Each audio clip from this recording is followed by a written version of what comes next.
अस्सलामुअलैकुम viewers, Microsoft word tutorial की एक और वीडियो के साथ मैं हूं Salman Salim. Welcome to my channel. पिछली वीडियो में हमने माइक्रोसॉफ्ट वर्ड की कुछ बेसिक टूल्स के बारे में बात की थी। सबसे ऊपर हमारे पास कुछ ऑप्शंस हैं, होम, इंसर्ट, पेज लेआउट वगैरह। इनको वर्क टैब कहते हैं। सबसे पहला जो वर्क टैब है वो है होम वर्क टैब। उसके मतलब पिछली वीडियो में हमने तफसील के साथ बात की थी।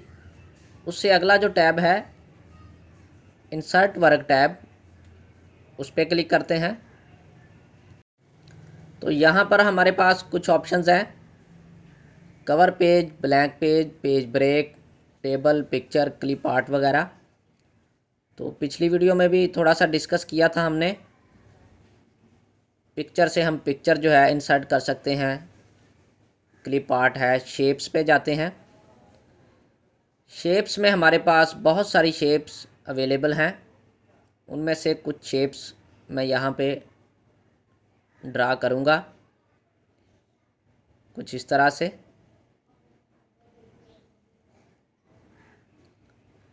जो भी शेप हम ड्रा करेंगे उसके रिलेटेड काफ़ी सारे ऑप्शंस हमारे पास आ जाते हैं।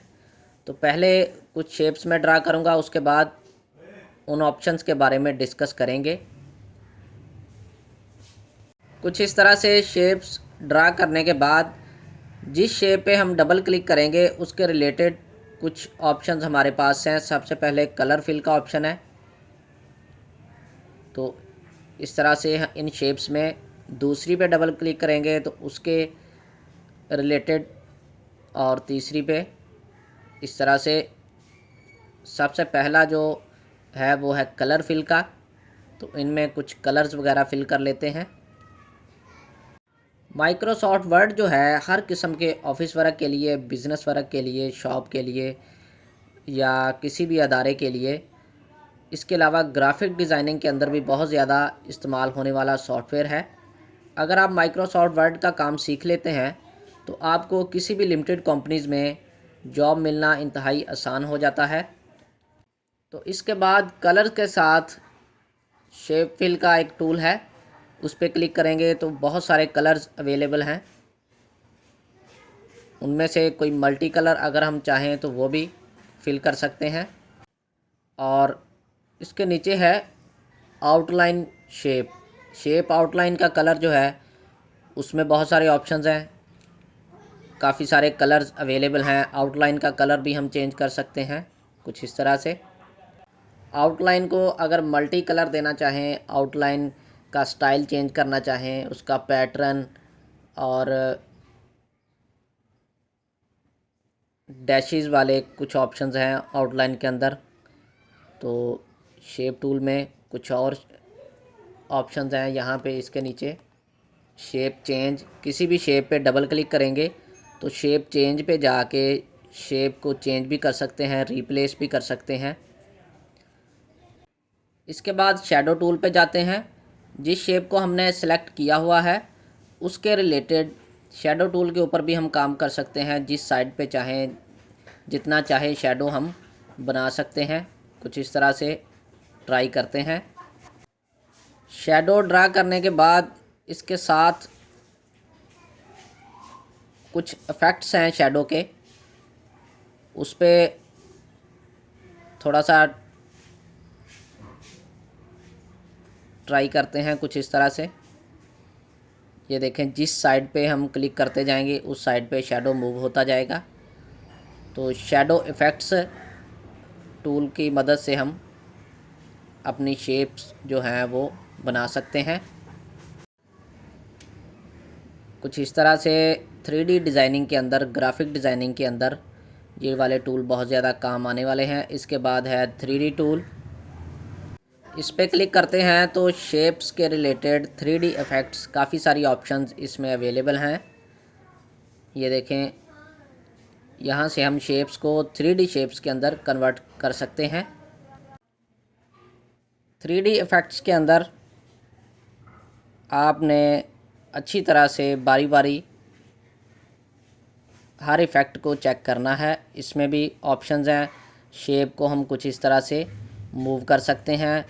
जिस साइड पे चाहें। ये देखें, जिस साइड पे हम क्लिक करेंगे तो शेप कुछ इस तरह से मूव होती जाएगी। तो ये हमारे पास हैं 3D इफ़ेक्ट्स। जिस साइड पे चाहें शेप को मूव कर सकते हैं कुछ इस तरह से। तो आप अच्छी तरह से इस टूल को टाइम ज़्यादा लगा के चेक कर लीजिएगा, बारी बारी से अच्छी तरह से समझ लीजिएगा। ये बहुत ज़्यादा काम आने वाला टूल है 3D डिज़ाइनिंग के अंदर, ग्राफिक डिज़ाइनिंग के अंदर। इसके बाद हमारे पास है पोजीशन का टूल।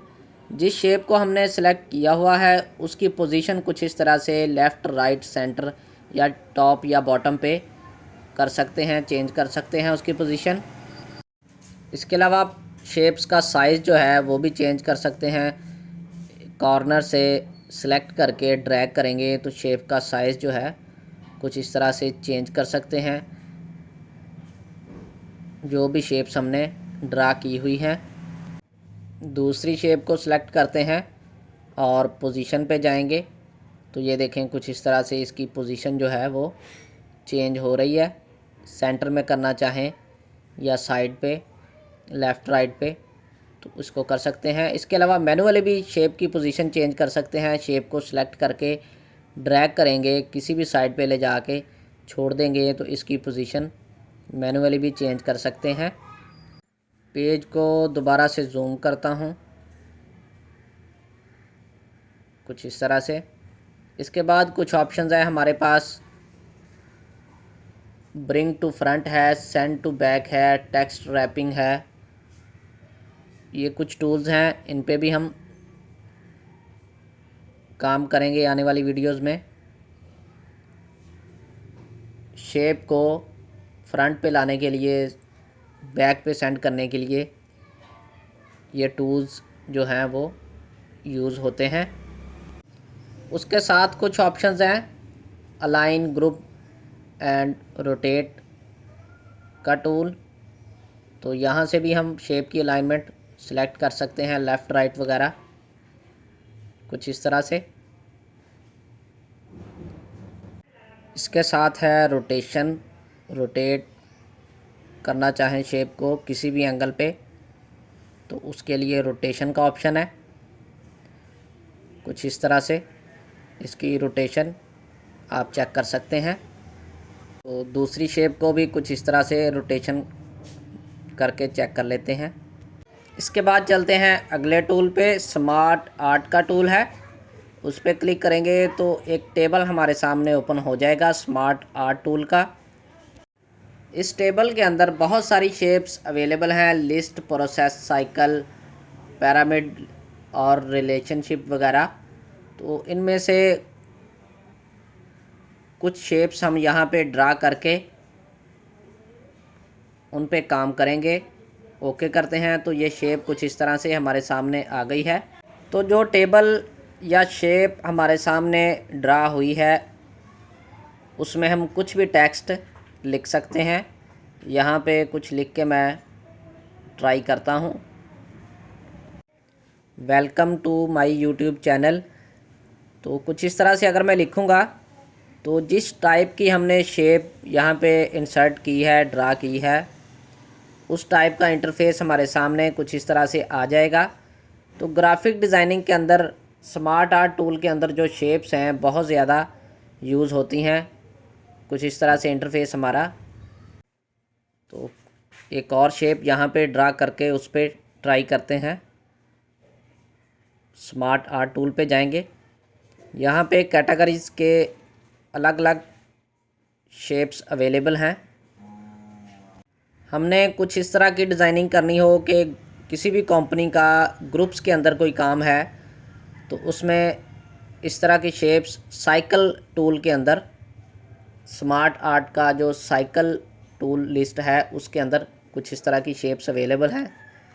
साइकिल के अंदर जो है वो डाटा, इसमें कुछ इस तरह के चेंजेस भी हम कर सकते हैं।